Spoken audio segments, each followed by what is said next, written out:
베드로전서 3장 13절부터 17절 말씀, 신약성경 380쪽입니다.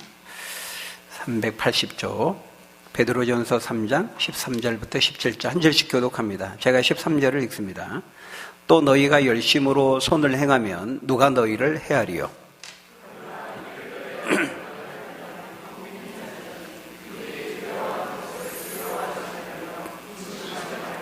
너희 마음에 그리스도를 주로 삼아 거룩하게 하고 너희 속에 있는 소망에 관한 이유를 묻는 자에게는 대답할 것을 항상 준비하되 온유와 두려움으로 하고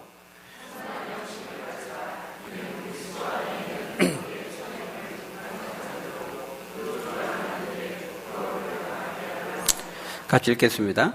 선을 행함으로 고난받는 것이 하나님의 뜻일진데 악을 행함으로 고난받는 것보다 나으니라. 아멘. 우리가 예수 믿는 성도가 되고 그리스도인이 된다라고 하는 것은 그리스도를 믿음으로 말미암아 주어지는 고난을 감수하는 것을 의미합니다. 물론 예수 믿는 성도가 되고 그리스도인이 된다는 거 굉장히 영광스러운 일입니다. 우리가 하나님의 자녀가 되고요, 또 구원을 받고 영생을 얻고 또 천국을 소유하게 되죠. 그래서 죽어서 천국에 가게 되고 또 영원하신 그 하나님과 영생 복락을 누리게 되는 그 영원한 미래와 또 미래에 대한 그 소망을 가지면서 살게 되고요, 죽어서뿐만 아니라 이 땅을 살아가는 동안에도 하나님이 나의 보호자가 되시고 또 나의 돕는 자가 되시고 목자가 되시고 우리의 쓸 것을, 우리의 필요를 채워주시는 공급자가 되어주시고 인생의 어려운 일을 만날 때 또 상담자, 카운셀러가 되어주시죠. 그것뿐이겠습니까? 우리가 예수 믿는 그 유익, 그 기쁨, 그 영광스러움 이 시간에, 짧은 시간에 다 말할 수 없을 정도로 너무나 많겠죠.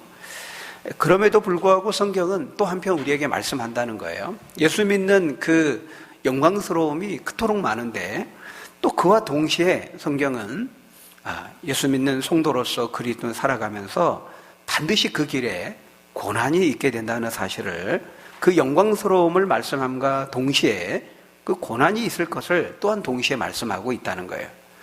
그래서 우리는 이 성도와 이 고난의 관계에 대해서 우리가 성경적으로 잘 이해할 필요가 있어요. 우리가 앞서 살펴보았습니다만 사도 바울은 자신의 영적인 아들 디모데에게 그렇게 권면했습니다. 성도로서 이 땅을 살아갈 때 복음으로 말미암는 그 영광을 누릴 뿐만 아니라 복음으로 말미암는 고난도 함께 받아야 된다, 감수해야 된다, 그렇게 말했죠. 그래서 디모데후서 1장 8절에 보면요, 감옥에 갇힌 사도 바울이 디모데에게 그렇게 말합니다. 그러므로 너는 내가 우리 주를 증언함과 또한 내가 주를 위하여 갇힌 자 된 그것을 부끄러워하지 말고 오직 하나님의 능력을 따라 너도 복음과 함께 고난을 받으라, 이렇게 말했어요. 그 그리스도의 대사도라고 할 수 있는 바울이 복음을 위해 살고 복음을 전했는데 감옥에 갇히게 된 겁니다. 그러면 같이 복음을 전하는 입장에서 그것은 부끄러움이 될 수가 있겠죠.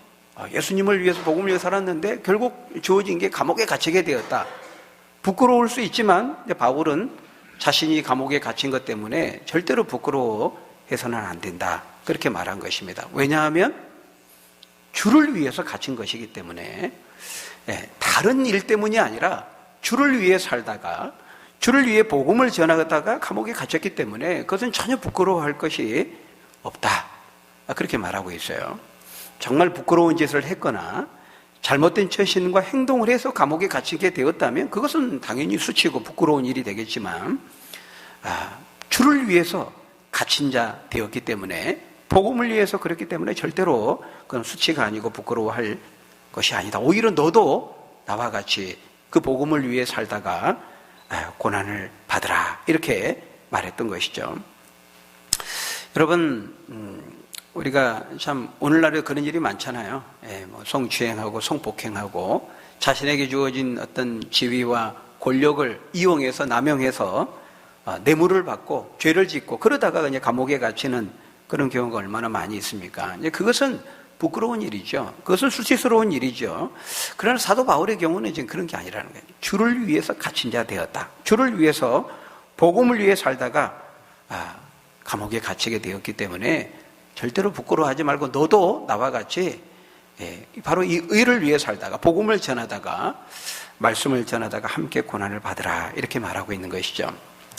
여러분 지금으로부터 우리가 한 2000년 전에는요 예수님이 부활하시고 승천하신 다음에 이제 교회가 세워지고 이제 막 복음이 왕성하게 전파되는 그런 초창기가 있었습니다. 네, 그때는 예수님을 주요 그리스도로 고백하는 그 자체가 우리가 죽느냐 사느냐 하는 그런 생사의 갈림길에서 우리가 선택하는 그런 상황이었습니다. 그 이스라엘이 이제 로마의 식민 지배를 받는 상황이었기 때문에요. 로마의 황제만이 오직 로드, 그 로마 황제 가이사만이 주다라고 말해야 되는 그런 상황에서 예수님이 우리의 주고 로드고 그리스도다 그렇게 이제 고백을 하는 것이죠. 그러니까 그 생사의 갈림길에 선 초대교회 그리스도인들은 로마 황제를 두려워하지 않고 오히려 많은 사람들이 기피하고 저주하고 조롱하는 그 십자가의 복음편에 선 거예요.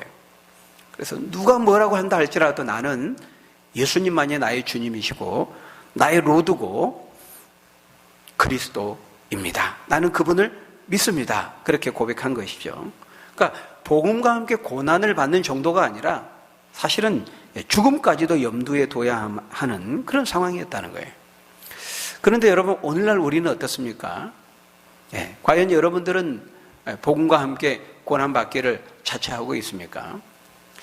근데 우리는 또 많은 경우에 고난받는 것은 고사하고 내가 예수 믿는 것 그 자체를 드러내는 것조차도 그 예수 믿는 성도라는 사실을 밝히는 것조차도 망설일 때가 많이 있다는 거예요.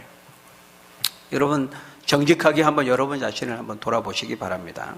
사도 바울은 말했어요. 로마서 1장 16절에서 나는 절대로 복음을 부끄러워하지 않는다. 내가 복음을 믿고 내가 복음을 전한다는 사실이 절대로 부끄럽지 않다. 나는 복음을 부끄러워하지 아니하노니 이 복음은 모든 믿는 자에게 구원을 주시는 하나님의 능력이 됨이라. 먼저는 유대인에게요 그리고 헬라인에게로다. 이렇게 고백했잖아요. 어떻습니까? 과연 여러분에게는 이 고백이 여러분의 구체적인 삶의 현장 속에 나타나고 있습니까? 고백되고 있습니까?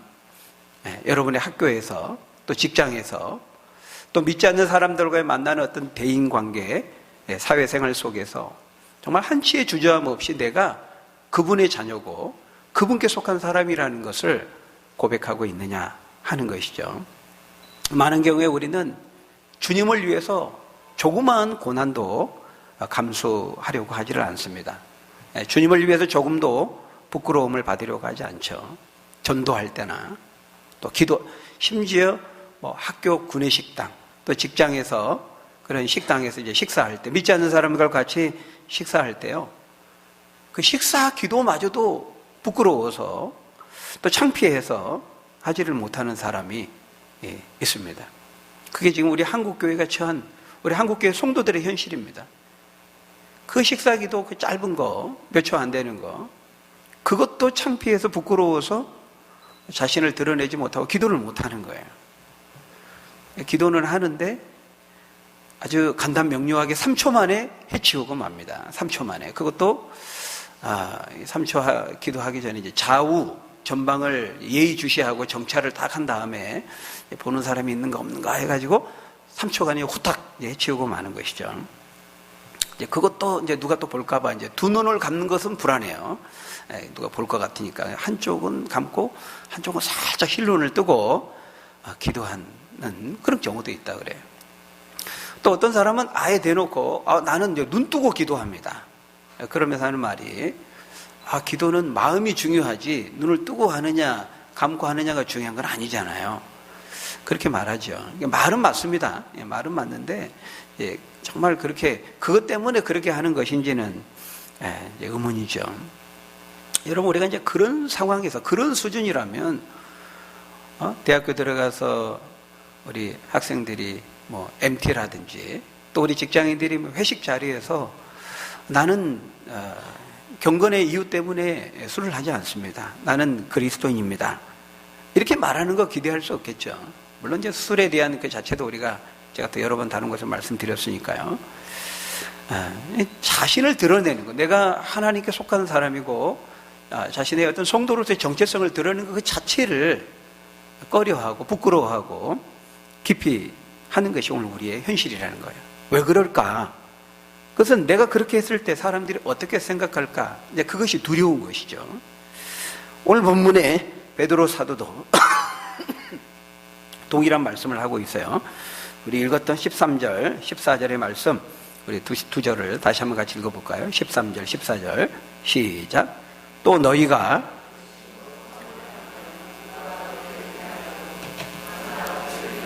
고난을 받으면 복 있는 자니 두려워하는 것을 두려워하지 말며 근심하지 말고.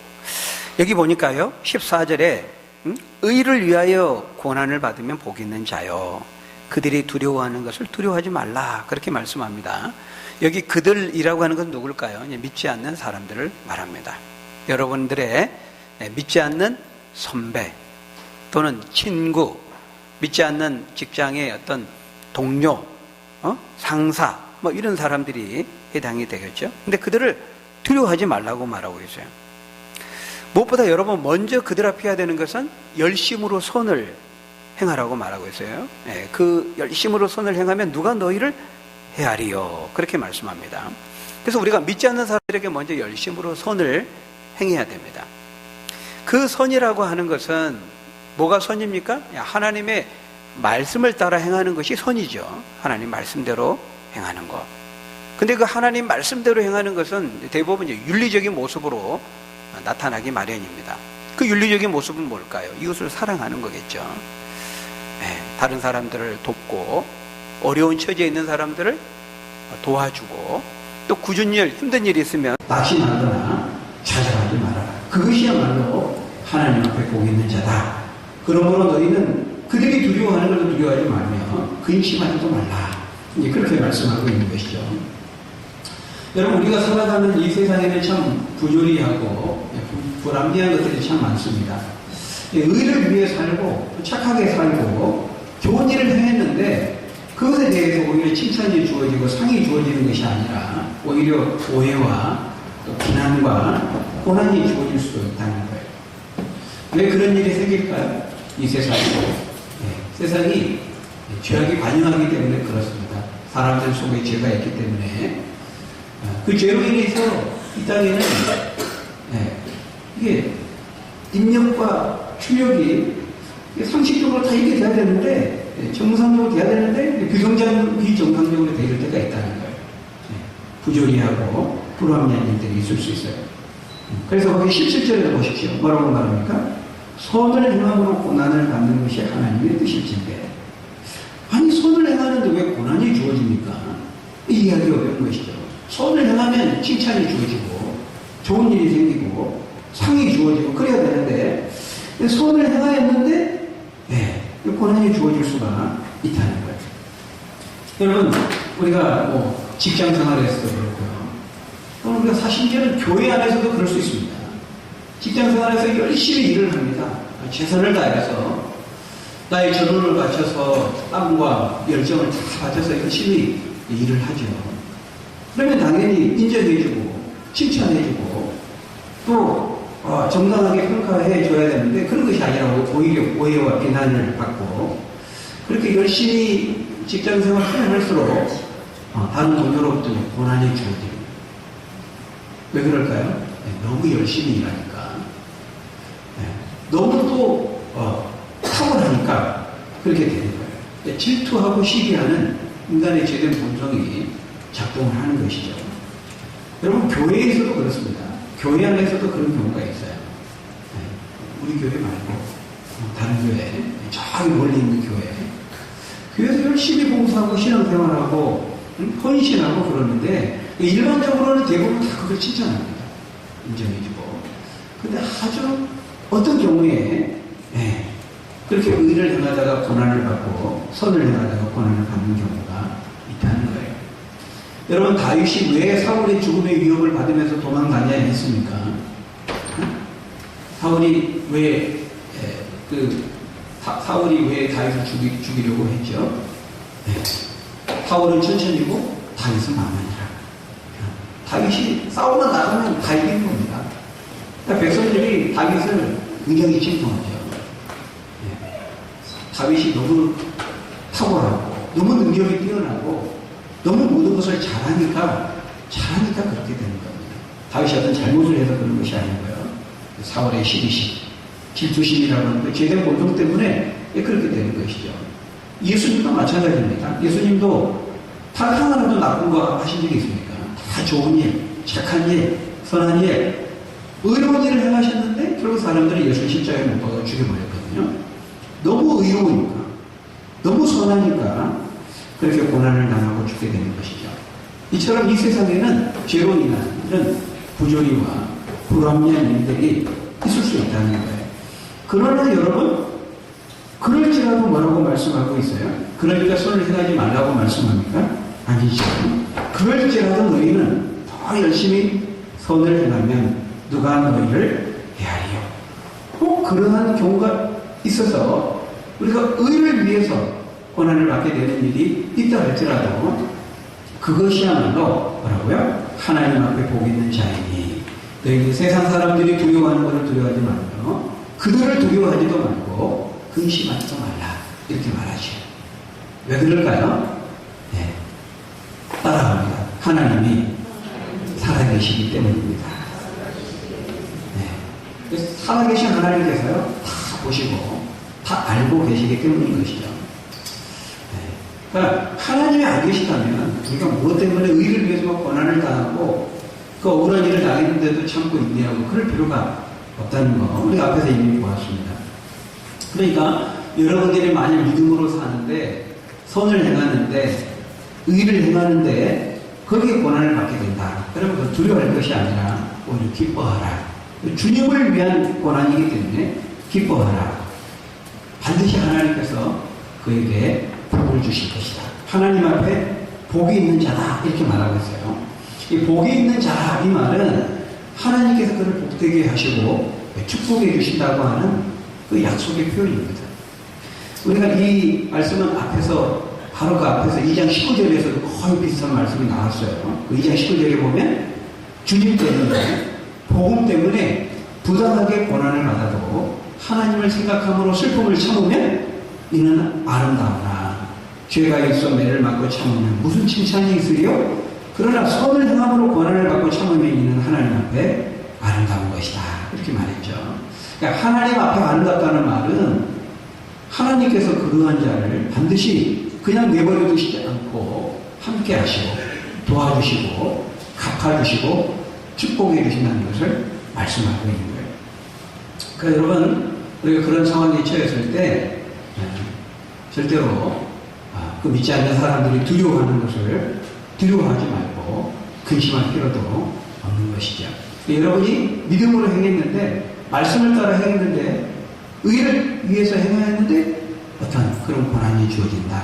그거야말로 하나님이 여러분과 함께하고 계시다는 증거인 것입니다. 우리가 사람을 두려워해서는 안 돼요. 사람 때문에 내가 하나님께 속한 자임을 드러내지 못하는 그것을 두려워하는 자가 되어서는 안 되는 것이죠. 우리가 어디에 있든지 어떤 공동체에 속하든지 직장에 있어든지 어디에서든지요 우리가 하나님의 주권을 선포할 수 있어야 됩니다. 하나님의 주권을 선포한다는 것이 뭡니까? 하나님의 주인된 권세를 선포하는 거예요. 내가 나의 주인은 하나님이다 라고 하는 것을 고백하는 거죠. 다시 말하면 내가 예수 믿는 사람이고 교회 다니는 사람이고 나는 성도로서 살아가는 사람입니다. 그것을 겸손하게 온유함 가운데 그러나 분명하게 여러분 드러낼 수 있어야 돼요. 주님은 그걸 원하세요. 그러니까 사람들 앞에서 사람에 대한 두려움 때문에 나를 부인하면 예수님이 직접 말씀하셨습니다. 복음서에서 나도 하나님 앞에서 너희를 모른다. 너희를 부인할 것이다. 이렇게 말했습니다. 그래서 우리는 내가 어떤 취미 생활을 하는 거기에 속해 있든 직장에 있든 어디든 내가 있는 그 공동체 안에 그 사람들에게요. 내가 하나님 믿는 사람, 하나님이 나의 주인된 분이라는 거, 하나님의 주권을 선포할 수 있어요. 예를 들면 그런 거죠.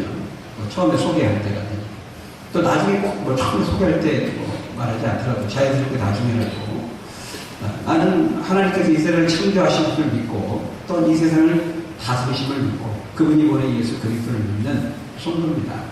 그래서 나는 여러분과 참 모든 것을 함께 하기를 원하고 친하게 지내기를 원하고 또 그렇게 하기 위해 할 수 있는 모든 노력을 다 할 것입니다. 다만 내가 믿는 그 하나님의 영광을 훼손한다든지 그 하나님의 뜻을 어기는 일은 제가 할 수가 없습니다. 그런 부분들은 여러분들이 좀 이해를 해 주십시오. 우리 정중하게 여러분이 하나님께 속한 하나님 믿는 사람이라는 것을 증거하고 고백할 수 있어야 되는 것이죠. 그 자세도 굉장히 중요합니다. 그렇게 이제 하면요, 처음에는 어려움을 당할 수도 있어요. 어려움이라는 게 드러내놓고 않을 수는 있겠지만, 여러 가지 무시를 할 수도 있고, 비아냥을 할 수도 있고, 또 어떤 불이익을 줄 수도 있고, 외로움과 고독을 겪을 수도 있고, 심한 왕따를 당할 수 있겠죠. 그러나, 그걸 감수할 수 있어야 돼요. 저도 예전에 짧은 직장 생활이었지만, 또는 이렇게 대학 생활 하면서, ROTC 하면서, 저는 그렇게 했어요. 그렇게 했습니다. 그래서 우리가 그렇게 하면, 물론 불편함이 있어요. 그렇게 하지 않는 거, 그냥 익명의 편안함이 있거든요. 인터넷 하면 왜 사람들이 거기서 막 반대로 하니까 익명성이 보장되기 때문에 그래요. 자신의 정체를 드러낸다는 것은 굉장히 불편함과 부담을 갖게 되죠. 그러나 주님은 우리가 그렇게 하기를 원하십니다. 그렇게 해서 또 고난이 주어지고 손해가 주어질지라도 그 주님으로 말미암는 고난을 우리가 기꺼이 감수하려고 한다면 하나님 앞에 그거야말로 복 있는 자가 주님 우리에게 말씀하고 있고요. 또 우리가 그렇게 한다면 절대로 하나님은 우리를 고난 가운데 내버려 두시지 않습니다. 복 있는 자고 하나님 앞에 아름답다 이렇게 말씀했는데 그것은 하나님이 그냥 감탄을 말하는 것이 아니고요. 하나님께서 함께 하시고 갚아주시고 보호하시고 인도해 주신다는 것을 말하는 것이죠. 그런 점에서 여러분 우리가 사회생활하고 믿지 않는 사람들 관계 속에서 내가 예수 믿는 그리스도임을 밝히지 못하면서 우리가 어떻게 더 나아가서 세상 속에서 빛과 소금의 그런 사명을 감당할 수 있겠어요? 그건 말도 안 되는 거죠. 어불성설입니다. 가장 기본적인 것이 안 되는데 어떻게 그것이 되겠어요? 그래서 여러분 세상에 믿지 않는 사람들이 제일 우습게 여기는 성도가 어떤 사람인지 아세요? 기본기가 없는 사람이에요. 기본기가 없는 그리스도예요. 그러니까 알게 된 지 1년이 지나고 2년, 5년이 지나게 되었는데 그때야 비로소 여러분이 교회 다니는지를 그 사람이 알게 된다면 그들은 여러분을 우습게 여길 거예요. 겉으로 드러내지는 않지만 여러분의 신앙의 수준을 이미 판단한 것입니다. 그렇게 돼서는 안 돼요. 그러니까 믿지 않는 사람들에게 업신여김을 받는 그런 성도가 되어서는 안 돼요. 믿지 않는 사람들 제일 업신여기고 우습게 보는 성도가요. 어떤 사람이냐면 아무런 소신 없이 믿음의 소신 없이 하자고 하면 다 조용히 따라서 다 해주는 사람. 그 사람이 제일 우습게 여기는 성도예요. 물론 겉으로는 드러내지 않죠. 그러니까 여러분 우리가 그들과 같아지려고만 하면 안 되고요. 물론 우리가 전도하기 위해서는 그들과 함께 해야 되죠. 함께 하지만 진정한 의미에서 그들과 속하면 안 돼요. 우리가 선한 영향을 가지고 끌고 가야지 끌려다니면 안 된다라고 하는 것입니다. 처음에 우리가 그렇게 하나님의 주권을 선포하면 좀 반감을 가질 수 있어요. 조금 불편할 수 있어요. 그러나 우리가 신앙적인 믿음의 일관성을 가지고 쭉 해 나가보십시오. 그러면 그래서 우리의 존재를 인정하게 됩니다. 안 해보고 하는 건 아니에요. 저도 해봤습니다. 어려움이 있었지만 해봤어요. 하나님이 도와주시고 함께 해주십니다. 또 인정을 받게 하십니다. 그래서 우리가 그렇게 그런 사람들이 인정받기 위해 우리에게 필요한 것이 있다고 말씀하는데 15절 16절에 이렇게 말씀합니다. 우리 15절 16절 한번 같이 읽어볼까요? 시작. 너희 마음에 그리스도를 주로 삼아 거룩하게 하고 너희 속에 있는 소망에 관한 이유를 묻는 자에게는 대답할 것을 항상 준비하되 온유와 두려움으로 하고 선한 양심을 가지라. 이는 그리스도 안에 있는 너희의 선행을 욕하는 자들로 그 비방하는 일에 부끄러움을 당하게 하려 함이라. 여기 보면 크게 우리가 세 가지를 말하고 있어요. 첫째는 우리 마음속에요, 예수 그리스도에 대한 분명한 신앙적인 확신이 있어야 되고, 또 그것을 언제든지 말하고 표현할 준비가 되어 있어야 된다, 이렇게 말합니다. 내가 왜 믿는지, 내가 왜 교회 다니는지, 무엇을 믿는지, 믿으면 어떻게 되는지 사람들이 우리에게 질문할 때요, 대답할 것이 있어야 된다. 대답할 준비를 하라는 거예요. 너 왜 교회 가? 교회가 뭐가 좋아? 왜 꼭 교회 가야 되는데? 예수 믿어야 되는데? 이 질문을 받으면은 그냥 머리가 극적이면서 글쎄, 그러고 보니까 나도 그걸 모르겠네. 이런 곤란하잖아요. 그죠? 우리가 소망에 관한 일을 물을 때 대답할 것을 준비하고 있어야 된다는 것이죠. 이 체험적인 확신이 없을 때 우리가 어떻게 그 다음을 우리가 할 수 있겠어요? 불가능한 것이죠. 그리고 거기 보니까 예수 그리스도를 주로 삼아 마음에 영접하고 모신 사람에게는 그 마음속에 소망이 있다고 말하고 있어요. 소망. 그러니까 우리는 소망에 대해서 얘기해 줄 수 있어야 돼요. 예수님을 믿으면요, 그 사람의 인생에는 이제 소망을 갖게 되는 겁니다. 왜냐하면 그 예수님이 미래에 대한 약속을 우리에게 주셨거든요. 소망에 대해서 우리에게 말씀하셨거든요. 그러니까 예수님을 그 마음에 그리스도로 구원자로 모시고 사는 사람의 마음 속에는 이제 소망이 있는 것이죠. 그리고 그 소망이 그 사람의 인생에 대한 삶의 목적, 그리고 미래에 대한 기대와 확신을 가져다 주는 겁니다. 그래서 예수 믿는 사람은, 정말 주님을 만난 사람은 소망을 가지고 인생을 살아가게 되고, 그 소망으로 인해서 삶의 목적이 분명하게 되고, 분명한 삶의 방향을 가지고 살아가게 되고, 그렇기 때문에 지금 당장 어떤 고난과 시련이 주어진다 할지라도 그것 때문에 절대로 좌절하거나 낭망하지 않는 겁니다. 왜? 소망이 있기 때문에. 바로 그것이 이제 성도의 삶이고요. 그래서 그렇게 살아가는 성도를 보면서 사람들은, 믿지않는 사람들은 이제 궁금한 거예요. 그래서 질문한다는 겁니다. 야, 너 어떻게 그렇게 할 수가 있냐, 그 상황에서. 막 너무 상처받고 막 좌절하고 낙담할 것 같은데 어떻게 또 거기서 웃으면서 그렇게 소망을 가지면서 그렇게 흔들림 없이 살아갈 수가 있어? 질문을 한다. 그러면 그 질문에 대해서 여러분들이 답변을 해줄 수 있어야 된다는 것이죠. 그걸 말하고 있는 거예요.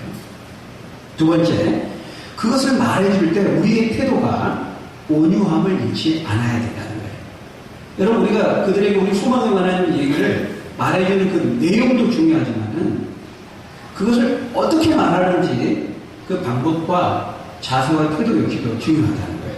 근데 그것을 말해줄 때 온유함과 겸손함을 잃어서는 안 된다는 거예요. 바리새인적인 어떤 그런 정죄함을 가지고 막 정죄한다든지, 나는 예수 믿고 거룩하게 살고 너희들처럼 죄 가운데 나는 살지 않아, 막 그러면서 오만하게, 교만하게 그러면 안 되죠.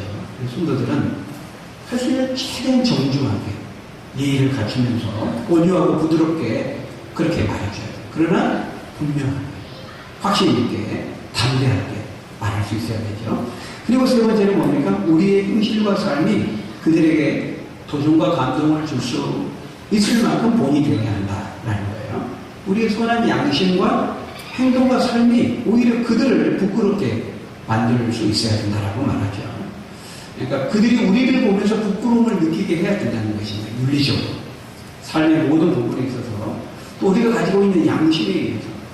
어떤 사람들은, 이 정도 괜찮아. 근데 우리는 승도로서 양심을, 찔림을 받거든요. 그래야 되는 것이죠. 그럼으로써, 그들이 우리를 보면서 부끄러움을 느끼도록 그렇게 해야 되는 것이죠. 그리고 그것은 아까도 말씀드린 것처럼 이웃에게 사랑을 행하고, 섬기고, 내가 먼저 희생하고, 내가 헌신하고, 힘들고 굳은 일 눈치 보면서 약삭빠르게 딱 빠져나가고 회피하는 그런 약체 성도들이 되면 안 되고, 내가 먼저 솔솔수건 힘들고 굳은 일은 남에게 시키는 것보다 내가 먼저 섬기는, 주님이 그렇게 하셨으니까요. 그렇게 함으로써 그 섬김을 통해서 내가 주님께 속한 자임을 드러내 보여줄 수 있어야 되는 것이죠. 그것이 이제 그들에게 감동을 주고, 나는 그렇지 못하는데 저들은 저렇게 하는 거구나. 그 감동을 주고 그들을 부끄럽게 하게 하는 것이죠. 그래서 우리가 말로도 잘 전해야 되지만은 더 중요한 것은 행함과 실천이 따르지 않으면 그 말은 공허한 미안이 지나지 않게 된다라고 하는 것입니다. 여러분, 말씀을 마치겠습니다. 어떤 경우에도 여러분 복음을 부끄러워하지 마십시오. 사람을 두려워해서는 안 된다고 말합니다. 우리가 오직 두려워해야 될 일은 누구예요?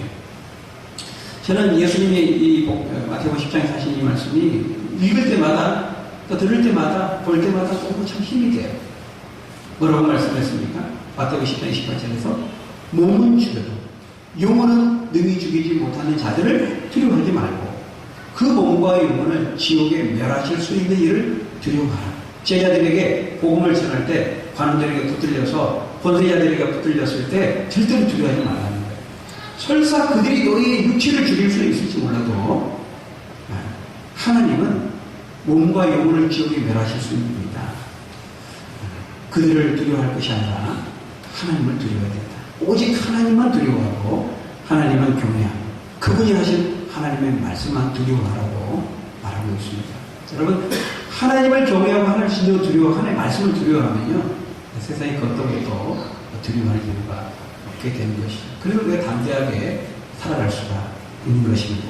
바라기는 우리가 어떤 어려운 가운데에도 오직 하나님만을 경외하고 하나님만을 두려워하고 끝까지 하나님의 말씀을 의지하고 열심으로 선을 행하고 때로는 고난이 주어질지라도 하나님이 살아계시고 다 보시고 아신다라는 것을 기억하고 그 말씀의 길을 끝까지 올곧게 걸어가서 하나님 보시기에 아름다운 삶을 살아가는 축복된 저와 여러분들이 다 되시기를 예수님의 이름으로 간절히 축원합니다. 기도하겠습니다. 아버지 하나님 보시기에 아름다운 인생이 되어지기를 원합니다. 무엇보다 예수 그리스도를 우리 마음에 주로 삼아 거룩하게 하고 소망에 관한 일을 묻는 자들에게 대답할 것을 확신 있게 준비하고 또 때와 상황이 될 때 그 하나님의 주권을 선포하면서 그들에게 말해줄 때 겸손과 온유함과 정중함을 가지고 그들에게 전해주고 증거해 줄 수 있는 하나님 보시기에 아름다운 그런 삶을 살아가 세상을 변화시키고 많은 사람들에게 도전을 줄 수 있는 우리 믿음의 축복된 사람들이 다 될 수 있도록 함께하여 주옵소서. 예수님 이름으로 기도합니다. 아멘.